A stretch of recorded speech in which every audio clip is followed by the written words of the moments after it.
បូស្បាក៏ចុះទៅបាតរាជវាំងនេះបូរាណនោះនៅពេលដែលទៅដល់ក៏ឃើញថានៅទីនេះពោលពេញទៅដោយថាមពល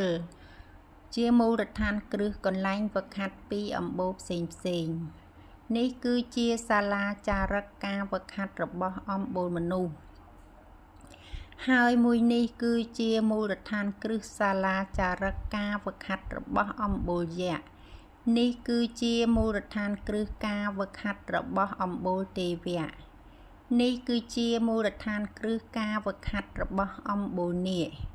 ហើយមួយនេះគឺជាសាលាចារឹកការវឹកហាត់របស់អំបូរគ្រុឌ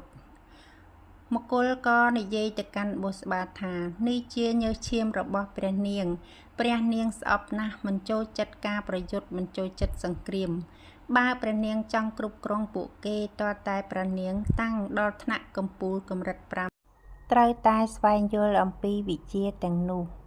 បូស្បាក៏ស្វែងយល់អំពីមូលដ្ឋានគ្រឹះនៃវិជ្ជាទាំងនោះពេលនោះដែរក្រោយមកក៏ស្រាប់តែហាក់បីដូចជាច្របូកច្របល់ក្នុងខ្លួនហើយក៏មានទឹកអម្រឹតស្រូបចូលក្នុងខ្លួនរបស់នាងម្លេះសំនាងផ្ទុះខ្លួនស្លាប់ទៅហើយពេលនោះព្រោះនាងតាំងដល់ថ្នាក់កំពូលកម្រិត5ហើយបន្ទាប់មកពេលនោះក៏នាងយកគុនក្រក់របស់នាងទៅដាក់ក្នុងវាលរំហដែលគ្មានពេលវេលា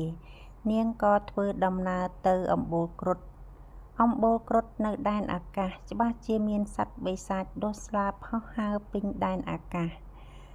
ការហោះហើរលើកដំបូងរបស់នាងក៏ជួបប្រទះនឹងខ្យល់ព្យុះ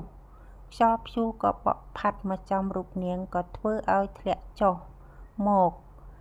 ពេលនោះធ្លាក់ចុះមកក៏កោះនៅកោះមួយដែលដែនអាកាសដែលឈ្មោះថាកោះវិហារតើបូស្បាអាចរៀនវិជ្ជាស្រូបព្រលឹងពីអំបូរគ្រុឌបានដែរឬទេសូមបងប្អូន